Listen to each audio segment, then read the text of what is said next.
তিনটে রুই মাছের পিস পেটি ছিল, সেটাকে দিয়ে বানিয়ে ফেলা হলো রুই মাছের একটা রসা। তার জন্য যেটা করলাম সেটা হচ্ছে টমেটো 1.5 আর হচ্ছে রসুন আদা, এটাকে পেস্ট করে নিয়ে রাখা হলো।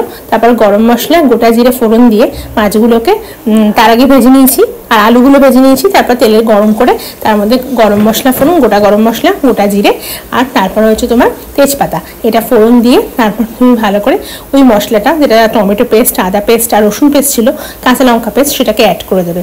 তারপরে তার মধ্যে দেবে হচ্ছে 1 চামচ ধনের গুঁড়ো, 1 চামচ জিরের গুঁড়ো, একটু হলুদ কালারের জন্য, একটু তোমার কাশ্মীরি লঙ্কার গুঁড়ো, স্বাদ মতো নুন। তারপর ভালো করে মশলাটা কষা হয়ে গেলে একটু জল দেবে। জল দেওয়ার পরে তারপরে একটু ফুটতে ঢাকা দিয়ে ফোটাবে। তারপরে আলুগুলো দেবে, আলুগুলো একটু নরম নরম সেদ্ধ হয়ে এলে তারপর মাছগুলো দেবে, দিয়ে তারপর ঢাকা দিয়ে নামিয়ে দেবে। তারপর গরম গরম ভাতের সাথে।